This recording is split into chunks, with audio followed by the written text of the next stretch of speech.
Whether you're a new or experienced Football Manager player, I think we can all agree there is so much to learn in this game, so many hidden features and aspects that fly under the radar that people don't use, and if we knew about them, they would make our lives so much easier. In today's video, I'm going to try and help with all of that overwhelming Football Manager-ness that there is around the game and give you 5 things I wish I knew sooner. I think these 5 things are so easy to apply to your game and will elevate you to another level. Even the experienced players I think won't know 2 or 3 of these features. So before we get into it, if you do enjoy the video, if you find it useful, smash the like button for us, subscribe for more content like this, and drop a comment down below if you didn't know about any of these features, or if you're an FM god and you knew all 5 and you just want to brag, let us know. With that being said, let's get into the first one. Now this is a feature that I swear by, and I've brought it up in so many videos in the past, and every time we get comments saying, I've played FM for 10 years, never realised this was a button, and it can save you so much time and so much effort, and sometimes find you the perfect player for your team. Now, what am I talking about? Well, let me show you. We covered this in last year's 5 things I wish I knew sooner video, and like I say, so many people were blown away that it was there. But take this save, for example, where we are Chelsea, and we are a couple years in here, 2 seasons in. This is from a Chelsea rebuild that you can find on my channel, linked in the description if you want to check it out. But let's say we're in a situation where we're about to lose a player and we want to replace them. Let's take Enzo Fernandez, for example. Imagine we've got interest in him from all the big clubs in the world, and we know we're going to lose Enzo, or we've just lost him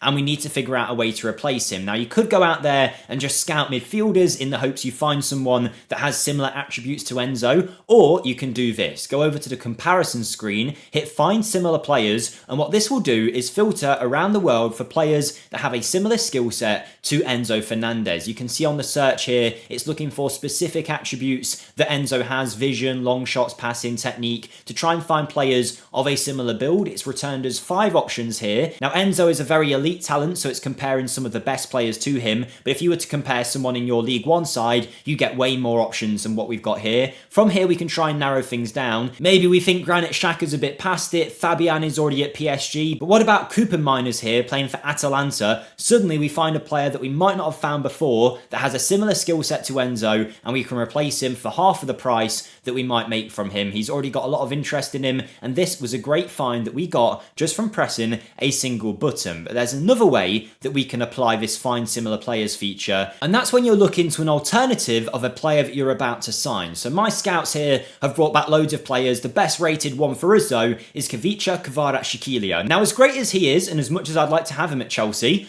we have not got £150 million to spend right now. We've got about 5 million, so we're not going to be able to pick up Kvaratskhelia. We might be able to get someone else. Again, you don't have to use this on just your players. You can go to find similar players, and it's going to return 84 options here that are similar in terms of their attributes to Kvaratskhelia. Now some of them are going to be terrible, some are going to be great, but it's a quick way to get some suggestions. Now we can narrow down this 84 very quickly by doing a few things. Firstly, tick this button here and set the transfer interest to doubtful. That will only bring through players that would actually be willing to join our club here at Chelsea. From there, you can filter it based on what you want. Let's say we want someone under the age of 23. We want a younger player. From there, you can filter on transfer value, let's say, and it's got the highest transfer valuation at the top and the lowest at the bottom. So you could take a look at Thiago Palacios, think, wow, he looks okay, but maybe isn't quite what we're looking for. You could go through this list. Some of them, like I say, aren't going to be great and match Kvaratskhelia exactly. Suddenly, you might stumble across someone you want to sign, like Giannis Konstantelias here. Maybe you realise this Greek international is the perfect talent for you, and we found him just by clicking a find similar player button. We didn't have to do too much work at all, and we have located someone that could be a potential alternative. Now for my second tip, this one is a very quick one that's going to help you guys out who are particularly playing in the English divisions and struggle with work permits. This is something I've spoke about once before on the channel, and everyone was blown away by it, so we've got to speak about it again. It's been a few years now since we last mentioned it. But yes, this filter is going to help you when you're looking at players in your range or scouted players. Either one works. Let's use players in our range to get a better idea of what we want. Let's take off these filters that we had from Kvaratskhelia, and we're going to get returned every single player that is in this save if we clear these. There you go, there's 10,817 players that would potentially be willing to join our Chelsea team. Now if we filter players under the age of 21, let's say, say, often when you try and sign these wonder kids, you'll get a message to say, actually, they're not likely to sign a work permit, they're not good enough, especially if you're not looking at elite talents and you're looking at your cheaper players, there's a good chance they haven't got enough threshold points to qualify for a work permit. You have to get that based on international experience and whatnot. However, you can get around this by never even seeing these players that wouldn't be able to get a permit. To do so, head to your search, go over to add additional conditions. From here, go to transfer, and down from transfer, go to work permit chance. Now, from work permit chance, you can filter on players that are likely to get a work permit. The ones that are work permit exempt may qualify for work permit. The easiest way, though, to get the results that you want is to go to is not, and then you're going to select would probably fail to gain a work permit. Bit of a mouthful to say and get your head around, but basically it's going to return everyone that would be able to get a work permit, or at least have a chance of getting a work permit at your club, and suddenly it's going to save you so much time of getting a week into a transfer negotiation and realising, oh crap, I can't even get a permit for them, they're not even able to play. This really is a lifesaver, and you can kind of leave that filter on as long as you want when you're searching for players. Don't forget, if you are enjoying the video up to this point, to smash the like button for us. But yes, another feature that I wish I knew sooner. Feature number 3, this is something that I believe is new to this year's Football Manager, and it involves the squad planner. Now, what this allows you to do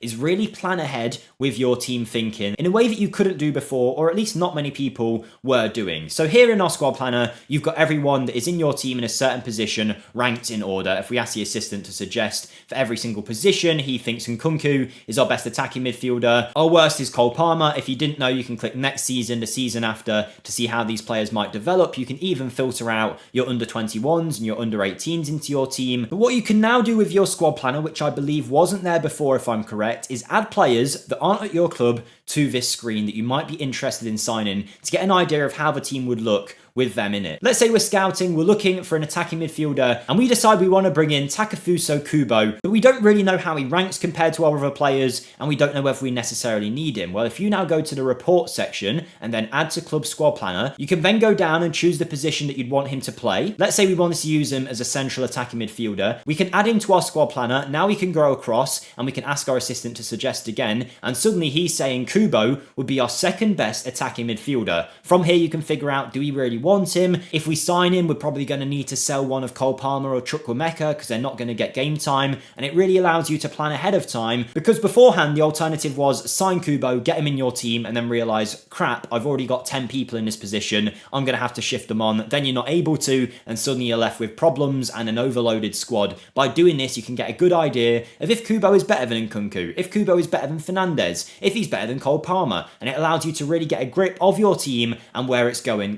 forward. But it's a great way to plan your signings ahead of time to see how your squad might look, and you can do it on multiple players too. You could go to Kubo, put him into your squad planner, Almada and Neves. Let's say you really wanted those three in the upcoming summer window, and you could see how your team would look with them in your side. This next one is an absolute lifesaver for me, and I'm sure it will be for you guys as well, for you that don't use it. If there are aspects of Football Manager that you don't like doing, or you want to save yourself time doing, then head on over to the staff screen and go to responsibilities. Now, either you can click the overview and see every single responsibility and it's quite overwhelming, or you can go to specific responsibilities and hand them over, whether that's training that you want to give over to your assistant manager. One that I really like to do is the contractual situations for under 21s and under 18s. If you don't want to have to extend all their deals, give it to your director of football, your head of youth development, whoever it might be, and let them deal with that. One that I love to do as well is staff contracts. I have a technical director here at Chelsea for a reason. They're like your director of football for your staff as opposed to your playing staff. So Lawrence Stewart here is our technical director. Most of the time, I leave my technical director in charge of not just renewing contracts, but also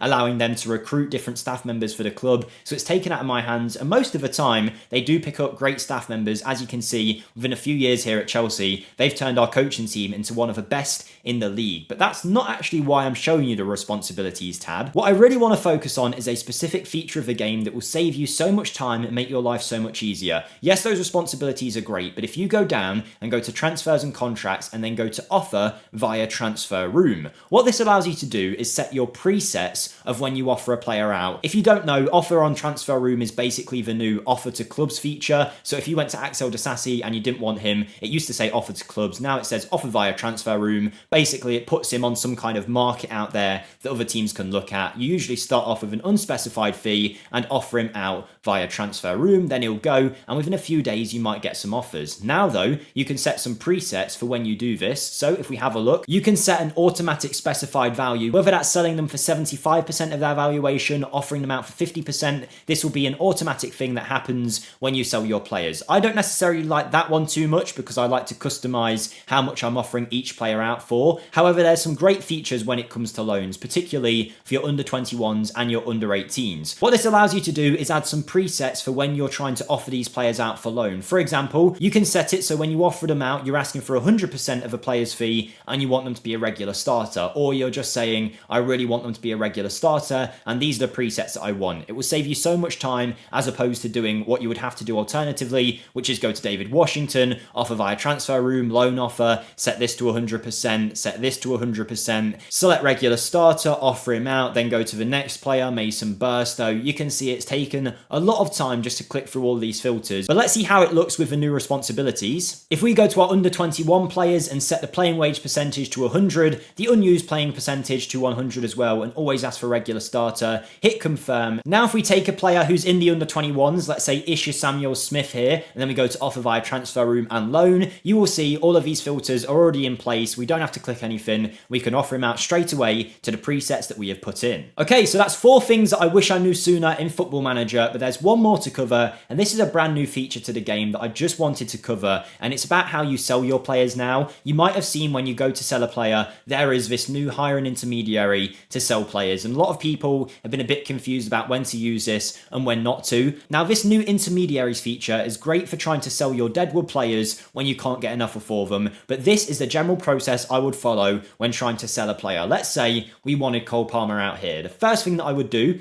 is offer him via transfer room for an unspecified fee. What you're then going to get is offers come in, not straight away anymore in Football Manager. It actually takes a few days, but within a couple of days, you'll start to get some offers for Palmer. Let's say it was 15 million, 20 million. You get an idea of how much you want to sell him for. Now, you could accept that offer, but sometimes, likely cases, you won't get any offers come in and you'll get a message in your inbox to say there are no teams interested in Cole Palmer. From there, you can set a value that you'd be willing to sell him at. Let's say 15 million was your max. You can then offer him out again and see if anything happens. If he doesn't get any bids, then my next step would be to go to transfer status and then transfer list him. This is going to attract some more interest from clubs who are willing to maybe try and negotiate on your initial price, and I'd offer him out again for that £15 million fee. See if anyone bites on it now that he's transfer listed. Sometimes just setting them to transfer listed can attract some more interest. You then have a couple of options from here. You can offer your transfer listed player out for unspecified. That would then allow any clubs to come in and offer whatever value they wanted for your player. Or now, this is a good time to start using the intermediaries feature, where you can go ahead and hire an intermediary to sell the player. Now, I've jumped ahead a few years now to actually be within a transfer window to show you, because this is when you can really get some offers. For example, let's say you wanted to sell Leo Castellin here. You could go to hire an intermediary to sell a player. They'll then give you a few different options of what they'd be looking for. So these are all transfer deals where they're expecting